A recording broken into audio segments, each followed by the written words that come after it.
دوستو ایک دفعہ موسیٰ علیہ السلام نے اللہ تعالیٰ سے سوال کیا کہ یا اللہ کیا آپ کو نیند آتی ہے؟ تو اللہ تعالیٰ نے موسیٰ علیہ السلام سے فرمایا اے موسیٰ تم جاؤ اور اپنے قد کے برابر 2 شیشے لاؤ۔ حضرت موسیٰ علیہ السلام چلے گئے اور اپنی قوم کے اس شخص کے پاس پہنچے جو کانچ کے سامان بنایا کرتا تھا۔ آپ نے اس شخص سے کہا کہ میرے قد کے 2 شیشے بناؤ۔ اس نے 2 شیشے بنائے اور موسیٰ علیہ السلام کو دے دیے تو آپ شیشے لے کر کوہ طور پر حاضر ہوئے تو اللہ تعالیٰ نے موسیٰ علیہ السلام سے فرمایا اے موسیٰ آپ ان دونوں شیشوں کو لے کر کھڑے رہو جب تک ہمارا حکم نہ ہو۔ حضرت موسیٰ علیہ السلام دونوں شیشے لے کر کھڑے ہوئے اور رات بھر اسی حالت میں کھڑے رہے حتیٰ کہ فجر کا وقت ہو گیا۔ آپ کو نیند کی ایک جھپکی آئی اور دونوں شیشے گر کر ٹوٹ گئے۔ حضرت موسیٰ علیہ السلام سجدے میں گر گئے اور کہنے لگے یا اللہ مجھے معاف فرما دے، میں تیرے حکم کی فرما برداری نہ کر سکا۔ اللہ تعالیٰ نے ارشاد فرمایا اے موسیٰ تمہیں نیند آئی اور یہ شیشے گر کر ٹوٹ گئے، ہمیں نیند نہیں آتی کیونکہ اگر ہم سوتے تو کائنات کا نظام چل نہیں سکتا۔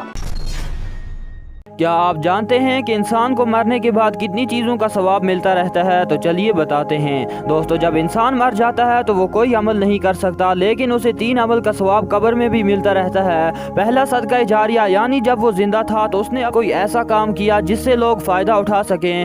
جب تک کوئی بھی اس چیز سے فائدہ حاصل کرے گا اس کا ثواب اس مردے کو قبر میں ملتا رہے گا۔ نمبر 2، کوئی علم کی بات کسی کو بتا دی، جب تک اس بات پر عمل ہوتا رہے گا تو اس کا ثواب اس مردے کو پہنچتا رہے گا۔ اور نمبر 3، نیک اولاد جو اپنے والدین کے انتقال کے بعد ان کے لیے مغفرت کی دعا کرے اور نیک عمل کرے۔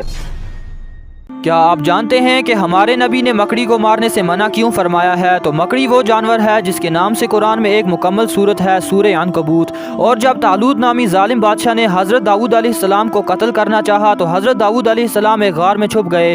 جب طالوت کو پتہ چلا تو وہ غار میں تلاش کرنے جا رہا تھا تو مکڑی نے غار پر جالا تن دیا جس کی وجہ سے طالوت داؤد علیہ السلام کو تلاش نہیں کر سکا۔ اور اسی طرح جب کفار مکہ ہمارے نبی کو قتل کرنے کے لیے تلاش کر رہے تھے تو مکڑی نے غار سور کے سوراخ کو بند کر دیا تھا جس کے اندر نبی صلی اللہ علیہ وسلم اور ابو بکر موجود تھے، جس کی وجہ سے کفار مکہ نبی صلی اللہ علیہ وسلم کو تلاش نہیں کر سکے۔ اسی وجہ سے نبی صلی اللہ علیہ وسلم نے مکڑی کو مارنے سے منع فرمایا ہے۔